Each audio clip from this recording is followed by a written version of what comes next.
Good evening. Welcome to the program. I'm Leland Vittert. It's rare to start a national newscast with an apology, but tonight calls for one. About a month ago, we started the show by saying the dysfunction on Capitol Hill could not get worse. Today's events in Washington proved us wrong. We're sorry, and we will learn from this. Here's where things stand tonight on the biggest change in America's social contract since Franklin Roosevelt and the New Deal.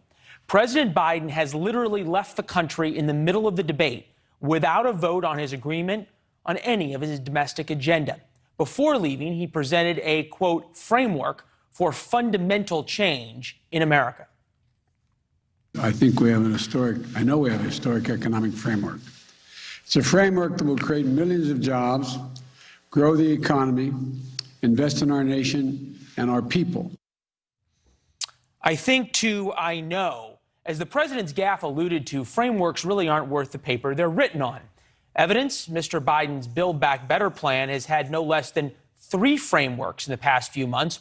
All of those have fallen apart, and Democrats are at open war with each other as Mr. Biden simply needs a win.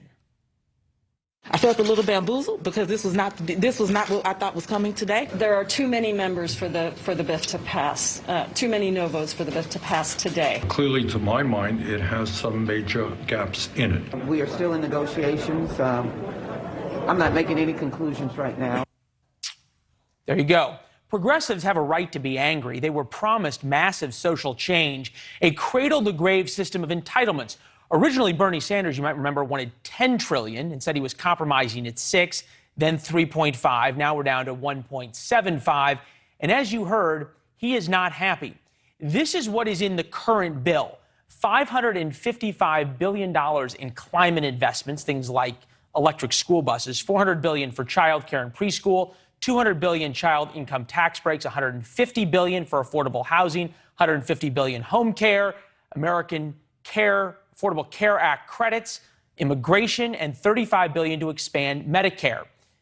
And as for what's no longer in the bill, paid family leave is huge. That was something that Nancy Pelosi's not happy about. Lower drug prices, dental and vision coverage is out. The billionaire tax is out. That's something Elizabeth Warren had talked about. Free community college, something that could actually have changed a lot of people's lives, that's out too.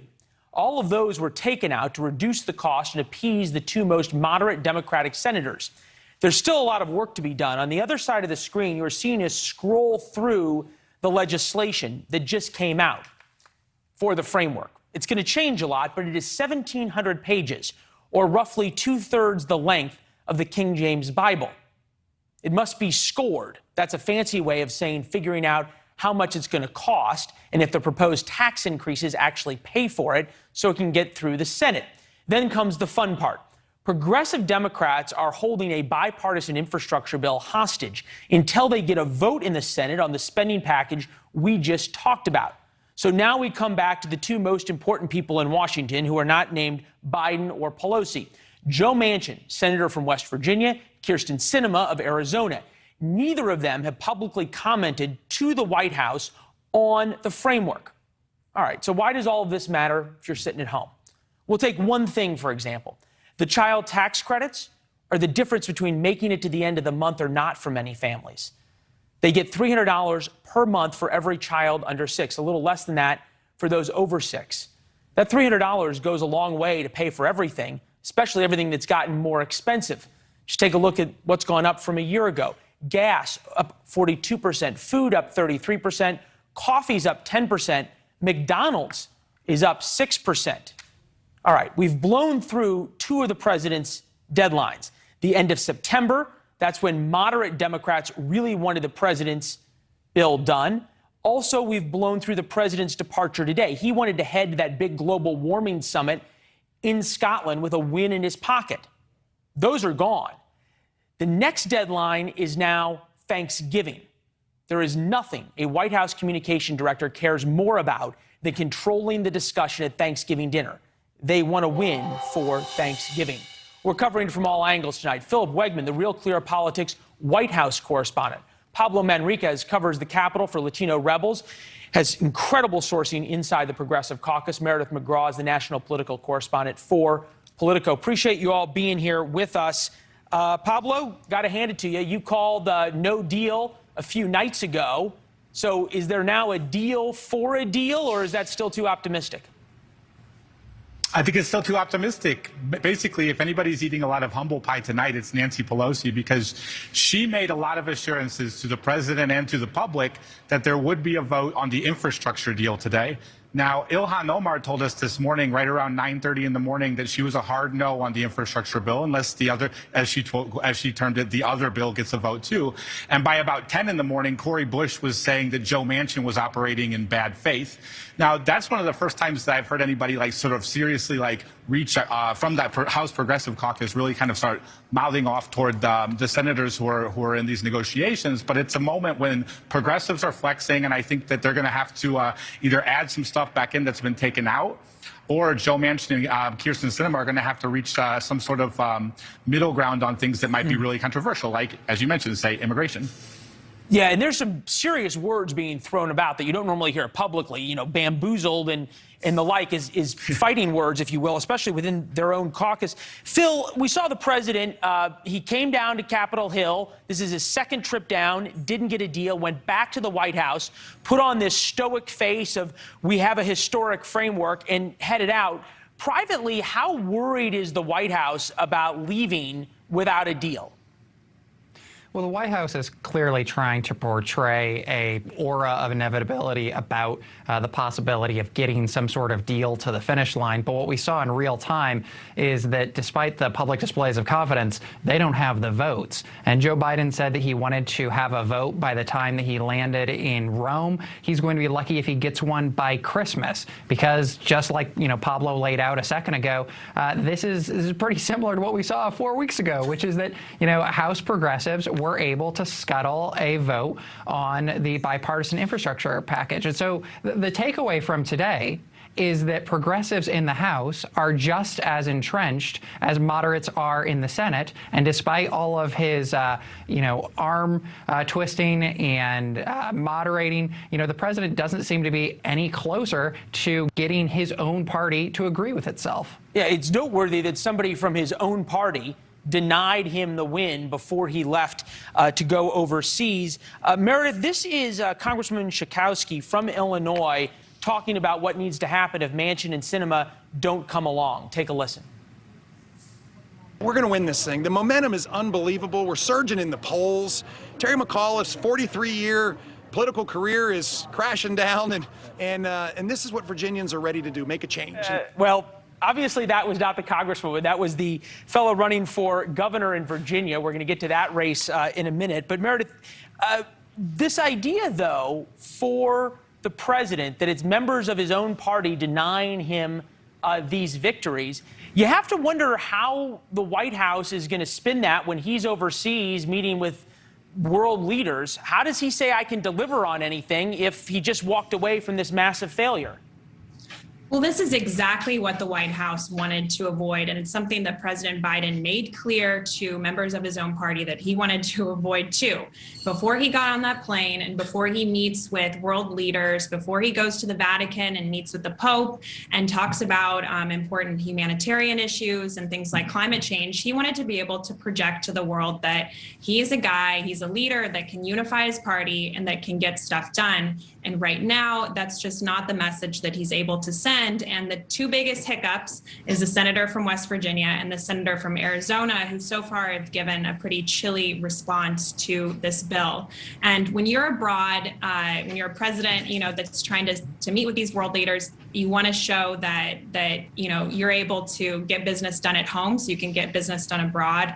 And so far, he's already facing a hiccup as he's heading there now. Yeah, lightning round, guys. Now ask for short questions, short answers. Pablo, again to you. Do progressives worry that at some point President Biden's going to need a win and he says to the progressives, go pound sand, I'm just going to go with this bipartisan deal, $1.2 trillion, roads, bridges, internet, it's popular, and progressives, go ahead, I'm going to get some Republicans to vote for the bipartisan deal? I mean, he can try. He can certainly try to get the Republicans to vote for a bipartisan deal, or at least more Republicans in the House. But that's one of the things that's sort of brilliant about the House progressive strategy right now. I don't think that Nancy Pelosi actually knows what the vote count is beyond the Progressive Caucus rank-and-file members themselves, because there are other members of Congress who aren't necessarily members of the Progressive Caucus, but who are aligned on the 5 negotiating pillars that they've been moving forward with. And the consistency of Premier Jayapal's position as sort of like the spokesperson and leader, and the consistency of Ilhan Omar, who also is like a very prominent spokesperson for the caucus, in just sticking to these 5 negotiating principles and sticking to the exact same sort of tactical ask of running the bills together, I think is refreshing to some more moderate members. It's sort of like an untold story. You got to hand it. Yeah, you know, Yeah, you've called it, and you got to hand it to the progressives for standing firm on this. It's been really remarkable in the face of amazing pressure. Philip, speaking of that pressure, what other cards does the White House have to play with Manchin and Sinema? Well, it seemed like the White House was pushing a lot of their chips into the table. We heard reports that the president was telling the House Democratic caucus that his presidency could be at stake, as well as their majorities in Congress. I think that that is punctuated by what we're seeing in Virginia right now. No one is more happy about this delay than Glenn Youngkin, because it doesn't, put the wind behind Terry McAuliffe's sails. I'm not certain what other cards can be played, but they are certainly brainstorming over at the White House and on Air Force One, because the president staked his agenda on these 2 bills, and so far he's come up short. Meredith, that segues nicely into this trip abroad. Does the White House view it as they can spin any wins other than just the obvious pomp and circumstance over the next 4 days? I mean, at the end of the day, President Biden is still president of the United States, and with that carries the immense weight and respect of just, again, being the president of the United States.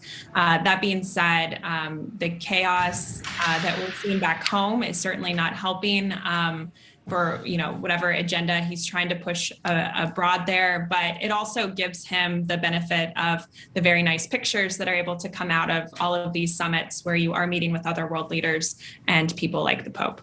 You can imagine he's working the phones on Air Force One across the Atlantic right now. Great conversation. Thank you all. Thanks, Leland. Yeah, excellent. All right, President is literally in the air to Europe right now, so be prepared to see the White House hit the reset button, so to speak, or try to. We're going to see the president projected as the unifier who got a deal, or at least got a framework in Congress. We'll see that on the Sunday shows. Then we'll talk, or the White House will talk, about the president going to save the world from climate change after holding a historic meeting with the Pope. That's what the next few days look like. Let's be fair. If these bills pass in Congress at some point, President Biden will get a lot of credit because it's a major part of his agenda and a defining moment of his presidency, arguably a defining moment in the past 50 or 60 years of the social contract with America. His meeting tomorrow with the Pope is going to be another defining moment. He will be the second American Catholic president to meet with the Pope. It appears the press won't be getting much access. The Vatican TV canceled their live broadcast of the meeting. John Moody, former Rome bureau chief for Time magazine, former executive at the Fox News channel, author of the new book, Of Course They Knew. He joins us now. John, it's hard to have more pomp and circumstance, possibly with the exception of the Queen, than what you're going to get with the Vatican. What do we watch for tomorrow? Well, Leland, I think, first of all, the cancellation of the live coverage of the arrival was a message being sent by the Vatican. They all may look like they're nice old priests that are running around there, but they're pretty good at diplomacy, and they're pretty good at getting their way. So just yesterday, the White House press secretary, Jen Psaki, got into a pretty testy exchange with a reporter from the EWTN Catholic News Agency, and I'm sure that got tapped back to the Vatican, and this may have been their response to, hey, you're picking on Catholics again. Yeah, we did not plan this, but we have that ready for you, so we'll play it and then let you react. So Go ahead, Alex. Abortion is murder, and it's like hiring a hitman. Does the president agree or disagree with that? You know that the president believes in a woman's right to choose. You're very familiar with this issue. We've spoken about it many times. So it was payback for that soundbite? I think it's entirely possible. Again, the Vatican is a well-oiled organization. It doesn't always look that way to outsiders, but when you know what they're doing inside and the discussions they're having, you bet they were angry about that little exchange, and this is probably their way of saying, don't sell us short. So what do we watch? What are the tells tomorrow that you'll be watching for what came up in the meeting, what didn't, body language, et cetera? I think it'll be as smooth as a Hail Mary, Leland. I mean, they're both just going to say, we really enjoyed seeing each other again. We've met before, and you know, gosh, it was good to see you. You're looking well. But the truth is that there are some substantive differences between these two men. Biden likes to say that he's personally against abortion, but respects the right of women to decide. Well, that's like saying, you know, I'm against robbery, but I am going to stick a gun in your face and take your money now. So he's going to have a tough ride, I think, with the Pope, who, while liberal himself, is also looking to see, does this president of the United States have any juice behind him? He knows that there's a major bill going on, debate going on this economic package, and he's not going to be shy about saying, hey, you know, can you actually come through? Sizing them up, sizing each other up, I guess you could say.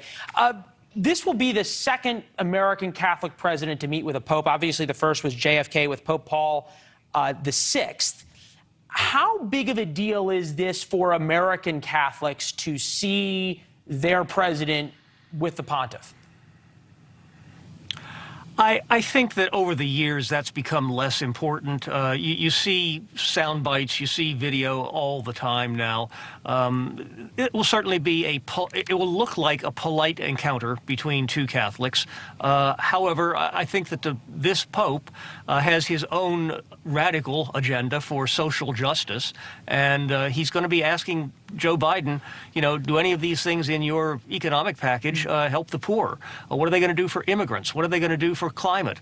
It's going to be some questions that you might not expect to get from a guy, you know, wearing papal clothing, but that's probably what's going to happen. We might not ever know about it, though. Well, either way, you'll be here tomorrow night to break it down and for the analysis. Fascinating for what to look for. John, good to see you. Thank you. Thank you. Press on. A Santa Fe sheriff confirmed a live round was used in the killing of that cinematographer. How did a live bullet get into a gun that was fired by Alec Baldwin? Next, how vaccine mandates in New York City will make the city much more dangerous this weekend.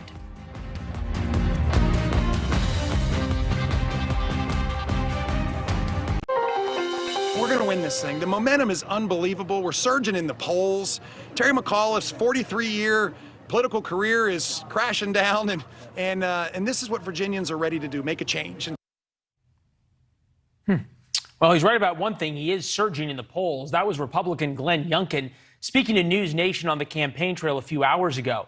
We are now just 5 days away from the Virginia governor's election, and that race has stunned the political establishment on both sides.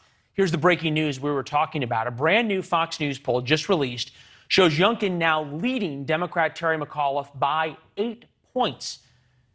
Just over 2 weeks ago, McAuliffe was ahead of Youngkin by 5 points. The momentum has shifted, and the race has shifted. Other polls show the race now a dead heat. For perspective, President Biden won that state of Virginia by 10 points a year ago. Youngkin's on an 18-hour-a-day bus tour right now. Our Washington correspondent Kelly Meyer traveled with him, you can see, through Farmville, Appomattox, Buena Vista, and Fishersville as he tries to turn out the vote. Kelly joins us now from the rally in Fishersville. Kelly, tell us what it's been like. Hey, Leland. Well, of all the crowds we've seen today, this one is certainly the biggest and the loudest, so I'm going to try to speak up so you can hear me. But these supporters have welcomed Glenn Youngkin with open arms on his stance on education and the economy, things that really resonate with them. Now, in the crowd, we see a lot of Trump hats and Trump shirts, but the candidate himself hasn't mentioned him unless prompted. So I asked him why he hasn't campaigned with Trump on the trail. Well, because this is about Virginia. And the difference here is Terry McAuliffe can't win, and he knows it. And he's invited everybody in the world who's ever held office to come campaign with him, and Virginians are rejecting it. This is about Virginia. Now, Youngkin tells us that he hasn't spoken to Trump, but Trump reportedly is planning a virtual rally for this Monday. We'll see how that goes. Somehow, Kelly, education has become the defining issue in this governor's race. The number one issue when you look at the polls, I've covered politics for 20 years. I've never seen education as the number one issue in a governor's race. How'd that happen, and what are you hearing from the folks behind you? Well, it really happened when Terry McAuliffe made those comments about parents and their kids' curriculum. It really fired parents up, and Youngkin seized in on that. We heard this from parents in every stop we made today, from Farmville to Buena Vista to here in Fisherville. Listen to some of the voters, what they had to say of why they want parents' voices to be heard. I'm into the school issues. I'm into bringing history back. If we don't learn from it, then we can't reason. The children need to be taught reasoning. I am very grateful for my parents being involved in my education. And so the fact that Glenn supports that, I really resonate with that myself. Not just parents, but taxpayers who see where their money is actually going. And now McAuliffe is hitting back at Youngkin, saying that he's using kids as political pawns, and he's hitting back at Youngkin for banning historical books about slavery in schools. Leland? Yeah, McAuliffe keeps saying, I'm with the teachers, so he gets a lot of money from the teachers union. Not a surprise. Kelly Meyer, thank you. Virginia is not like most of the rest of the country. This is a former red state that is very much, at least purple, probably trending towards the blue column. As discussed, the Trump factor could be the deciding factor in the Virginia governor's race. Bloomberg is the one who originally reported the former president plans to hold a tele-rally for Glenn Youngkin on Monday night. That's the day before the election. Yesterday, the former president briefly rattled the race when he suggested he might do an in-person rally in Virginia soon, but now aides say it won't happen before Tuesday's vote. David Vela, GOPAC chairman, veteran Republican strategist, and a resident of the great state, or I should say the great Commonwealth, should I not, of Virginia. Caught myself. All right, Dave, think about this. Have we ever had a case where the former president was asked quite literally to stay away? Well, President Obama many times was asked to stay away, and given his track record of endorsing candidates, you could understand why. I mean, think about, Leland, in 2020, President Obama endorsed 9 candidates and 2 won.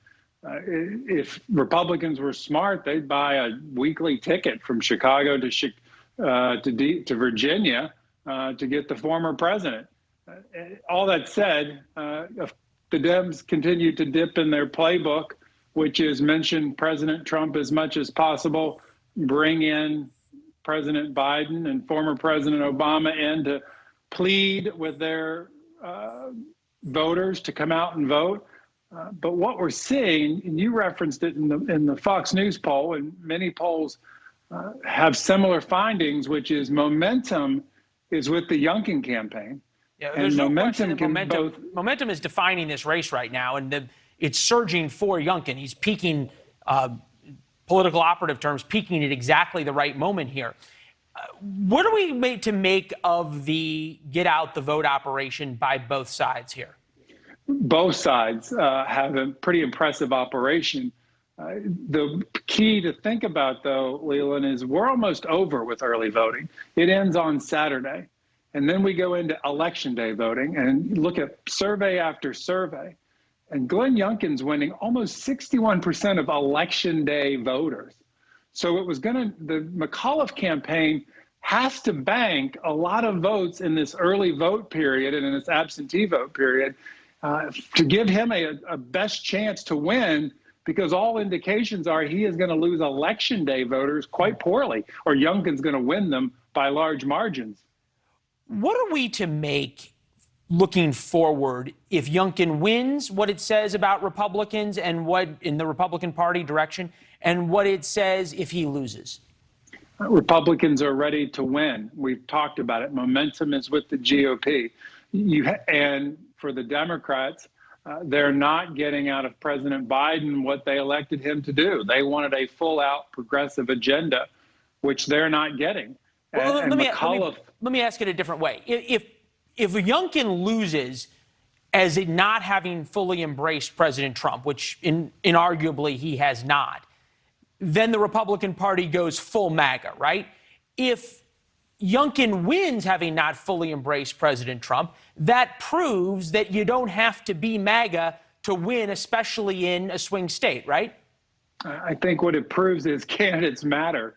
And in this case, Youngkin has been out talking about issues that voters care about and capitalized on Terry McAuliffe's comment about not wanting parents to be involved in their children's education. And that, if you look at the numbers, cuts across party lines as voters being against McAuliffe on that position. And as you referenced, certainly he gets his share of money from the teachers union, so maybe that could influence why he said what he did. But to tell a parent that they shouldn't get to be part of their children's education is about the most un-American thing you can think of. Yeah. And Youngkin has wisely capitalized on that. Yeah, you have to think that's the one soundbite that Terry McAuliffe would just absolutely love to have back. And that's really when the polls switched. If we look at line 28.1, the poll on education, it shows that how education has now gone to the very top of the list of what's important. We put it up, most important issue, education now 21%, jobs is only 15%. And about that time you were referencing, we had this flip. Who do you trust more on education? McAuliffe, I think, was down 3, and now Youngkin's up 1. That's from a week ago. Conceivably could have risen from there. Is that the playbook now for Republicans? And you do a lot of work down ballot. Is that what you're telling down ballot Republicans? Hey, start talking about education? We need to keep pushing the outrageous statements of Terry McAuliffe, whether it be education or whether it be some of the spending that he wants to do or the tax increases he's talking about. We need to keep reminding voters of that, and we need to talk about what we want to do, which Youngkin, given his background, is creating jobs. He has been out there doing it. So you talk about the two first issues being education and Youngkin. Those are winning issues for Youngkin right now. And as we get ready for Election Day, and analysts will talk about a lot of different factors as to how the night's going to go. Here's one for you. Watch down in Virginia Beach, Tanya Gould, who's running for the State House, a district that Republicans held for a long time. Democrats won it 4 years ago. If Tanya Gould's able to pull that off and put a Democratic seat back in Republicans, it is going to be a historic night. It's the most politically competitive area of the Commonwealth. We're winning those districts. No, you have to really think at all statewide. You got to believe that if Youngkin wins, and we'll look at this race that you just talked about, but certainly if Youngkin wins, it'll be the biggest upset since President Trump's victory in 2016. David Vella, always a great conversation. Thank you. And the race that you talked about is the reason we have you. Smart analysis. Good to see you. Thank you. Yeah. And because Virginia is so important, we're going to on the road to cover the highly contested race live from the University of Richmond on Monday. We're going to have some of the young Republicans and the young Democrats with us on Election Day. We'll watch the results from our nation's capital. Could be a late night. Full coverage all night. A little more political news. Former New York Governor Andrew Cuomo has been charged with a sex crime. Earlier this year, Governor Cuomo resigned amid calls of impeachment after a state investigation found he had harassed 11 women during his time in office. According to the complaint that was just filed, Cuomo faces a misdemeanor charge of forcible touching, specifically for groping a former staffer's breast. At some point, he will be arrested and formally booked on this charge. Obviously, we'll have coverage of that as it happens. As discussed, Americans are dealing with an inflation crisis. So why is the White House thinking about paying migrant families $1 billion when we come back?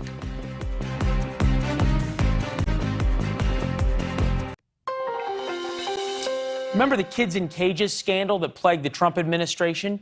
Well, now the Biden administration says they're going to pay all the families that were separated. The Wall Street Journal reporting that the Biden administration could pay illegal immigrant families separated at the border as much as $450,000 each in a push to resolve lawsuits.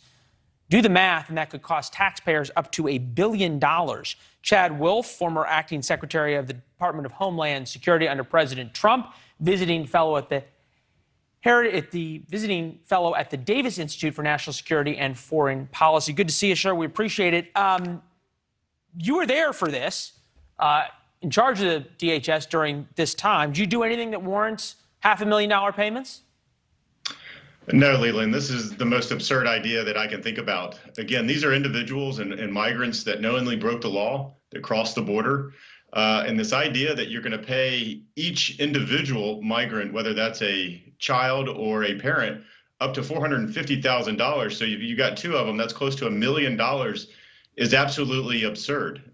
You have Americans struggling in this time period. We're in crisis after crisis. You have, trillion-dollar bills that the administration is trying to push. And on top of that, they have a border crisis.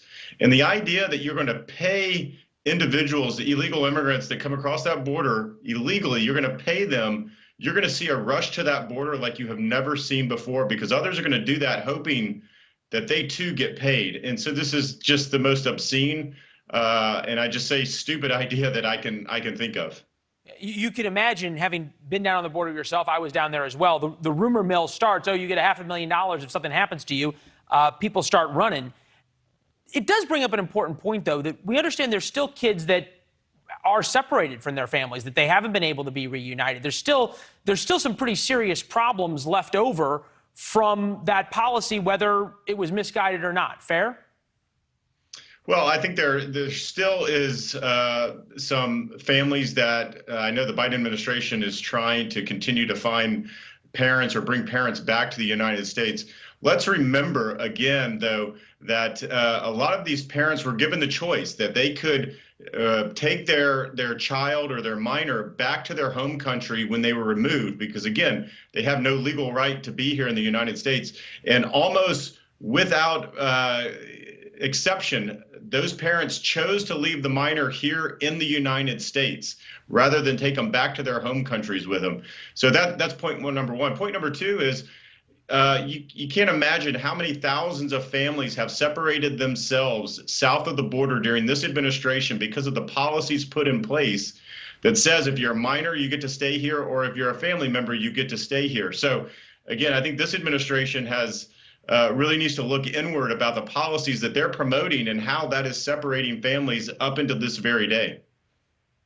So if we play this out, what you're saying is that this will be an incentive for people to bring their families here in the hopes that they will be separated. Well, absolutely. I think first and foremost, you're going to see such an abuse of this system. You're going to see a number of quote unquote families and other parents come out of the woodwork that haven't been identified before, saying that they too were somehow separated when they illegally tried to come into the country. I think you'll see individuals come to the border today hoping that they too will receive this in the future. It's just like amnesty, whether amnesty applies retroactively. Folks south of the border don't quite understand that. All they know is they hear amnesty, or in this case, they hear payments, and they're going to continue to try to come to that border hoping that they will receive it, whether it's now or sometime in the future. So that is another pull factor. Yeah, you can only imagine that the cartels also will be more than happy to use this in their marketing programs. We've already seen that. Chad, always a great conversation. Thanks for coming on and talking about this. All right, thank you. Yeah, thank you. It's there to be disastrous effects. There will be closings. There'll be firehouse closings, no doubt about it. And when you take that into account with how many EMS workers are going to be put on leave, how many police officers are going to put on leave, you're going to have instances where there are car accidents that won't be cleared, traffic will be backed up, and you'll have a fire where rigs can't get to the fire. You'll have people, heart attack victims, where people can't get to the patient.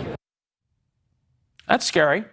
And according to the firefighters union, it's going to happen starting Saturday in New York City, when thousands of firefighters and police officers are forced either to receive the vaccine or go on unpaid leave. Mayor Bill de Blasio told the city's 50,000 employees they must show proof of vaccination by tomorrow night or go home.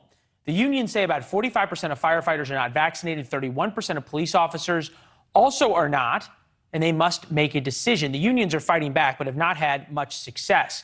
Joining us now, New York attorney Arthur Aidala. Arthur, good to see you.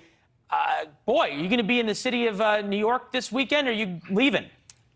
No. I'm here. And it's interesting because the NYPD, a spokesperson said actually just the opposite than what the FDNY union person said. And their one-sentence statement was that we will be prepared to make whatever personnel decisions are necessary in response to the mandate. So the NYPD is out there saying, everyone's going to be safe. Leland, here's the bottom line. On Wednesday, yesterday, two separate courts, the federal court and then the state court, both had ruling. Well, one had an argument. The federal court had an argument they were saying that it's unconstitutional to do this. And it seemed like by the sense of the three federal judges in the argument, they were ruling that the state does not violate your constitutional rights. And then yesterday in state court, Judge Lizette Colon, who is a very well-known judge, and she's an excellent judge, she basically ruled that it is not unconstitutional, that the mandate can go forward. She did set a further date of November 12th for the city to come back in and continue their arguments, but she did not do what they wanted, and what the NYPD union wanted was for her to say, okay, we're going to push this back from November 1st to November 12th. So as of November 1st, if you don't have at least one shot, you will get unpaid leave. So if you do have the shot, you get a $500 bonus in your paycheck. Arthur, real quick, do you buy that the NYPD can keep the city safe with 31% of its officers not there? Well, I will tell you this. This is kind of an open secret. That was about the number of police officers that were out during the first months of the COVID outbreak. There was about 10,000 officers who were sick during the months of March and April of 2020, and somehow or another, we got by. So I have a tremendous amount of confidence in the NYPD, if I may say so as a New Yorker. I think they're the best of the best. And New York is here. We always seem to adjust. But it's a complex, argument. It's a complex legal argument. But it seems to be that the city's going to get what it wants. Yeah. Okay. You were on. I mean, we were all watching what happened in New York in terms of some of the riots and protests. And the like. Arthur, it's always good to see you. Thanks for the time. We got our timing a little mixed up, but next time you're back, we're going to chat a little longer, all right? Whatever I can do to help, sir. Yeah, we appreciate it. Thank you. We now know how many people checked the gun Alec Baldwin used to accidentally shoot and kill somebody. So who should be held responsible? And tonight on NewsNation Prime, Marnie Hughes dives into Gabby Petito's final days. That's at 9, 8 Central.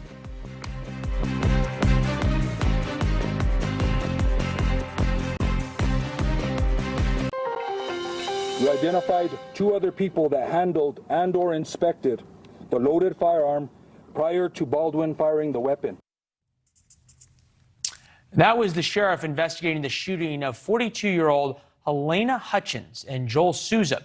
By now, you know the gun didn't have a live round in it. And the sheriff believes more weapons on the set had live rounds in them, which begs the question, why? Several actors say guns on the set should never have live rounds. Alec Baldwin tweeted or retweeted two articles claiming he was told the gun was safe and that it was not thoroughly checked. If you're keeping count, the actor has now tweeted about his innocence the same amount of times he's tweeted about the woman he killed or her family who's now mourning her. Joining us now to discuss Who's Truly at Fault, Brian Carpenter is an armorer and weapons trainer for Dark 30 Films, so he works on sets and has an extensive history and expertise in this. Brian, is there any reason to have truly live ammunition on a set? No, it's no ifs, ands, and buts about it. There's absolutely no reason a live round should ever be anywhere near a movie set. So why was it there? And that's the question that the investigative bodies out there are looking into. Speculation, could abound, but under no circumstances should it have been there. The only types of rounds that have any place on a movie set are blank rounds and or dummy rounds, which simulate the look of a real round but are not, and they have safety protocol with them as well. What the sheriff said and the idea that they had found possibly multiple rounds and possibly multiple guns with rounds is pretty hard to believe. Do we have any understanding, and I don't need to tell you this, but rule number 1 of weapons handling, you never point a weapon at somebody that you're not willing to shoot. I would assume in movies that you at some point have to do that, or was this a mistake, and then poor weapons handling? Actually, you're citing one of the 4 fundamental safety rules of firearms, Colonel Cooper's rules. Whether you're a Tier 1 operations group or whether you're someone, training someone on a firing range, you follow those rules. So I always say safety is a shared responsibility. There are a lot of people here that's primary job was to make sure that those weapons were safe and the cast and crew were safe while they were being implemented. And that, falls on the armorer, props master, et cetera. But also anyone that you hand a gun off to should have been already instructed and trained on the 4 safety rules, and they should have understood it. And also they share responsibility in that chain as well to understand that that is a live weapon, a real weapon, and that it can cause harm. And to follow the 4 safety rules and don't point it at someone. When people call this a prop gun, that's incorrect, correct? At the beginning of this, that this wasn't a prop gun. This was a real gun that was just used in the movie. Exactly. Just like you were speaking of a moment ago with the safety rules, just because it looks like it's being pointed at someone on camera, it's all a camera angle trick. It's always an off angle. It's always done on any professional set that way. If it needs to be directly at camera, camera's locked off, it's remote operated. And another fallacy about thinking of these weapons is calling them a prop gun. A prop gun is either plastic or rubber, hard rubber, soft rubber, depending on what you're using it for. They're used for stunt scenes, fight scenes where the weapons are going to be banged around, hit with each other, any of those things, or for rehearsals when there's just absolutely no reason to bring out the other gun. The other side of that coin is the real guns that fire blanks, and they are simply real, and we call them realies as a slang term on set. So I just want to be clear, is what I'm understanding from you, who's worked on a number of movies and dealt with this extensively, there's absolutely no reason why Alec Baldwin should have pointed this weapon at someone, no professional reason in the course of his acting, pointed this weapon at someone and then pulled the trigger. The harsh reality of that is correct. He should have, it begs to ask the question, had he ever had safety training? Had anyone ever trained him to, the 4 safety rules? And also, again, you place a weapon in your hand, you take on a duty of safety. So no, it should have never been pointed at anyone. It does sound like you're pretty troubled by what happened. If you showed up on a set and found live ammunition in the way that it was here, what should have happened? If I were hired, let's theoretically say, hypothetically say, if I were hired and I went to a movie set and the prop master had already been there, and I did what I do normally, do a safety check of all of the firearms if they were already present before I got there, and all of the equipment, and I found a live round, immediately I would go to the prop master and say, hey, we've got a serious problem here. Yeah. Somehow a live round has become mixed up with all of the other props, and we would shut everything down and start from A to Z, clearing out everything and making sure that it was made safe. Yeah. Somebody be alive today if they'd had you. Brian, thank you very much. We'll see you tomorrow night. Thanks for watching. Click the red subscribe button below so you can get more of NewsNation's fact-driven, unbiased coverage.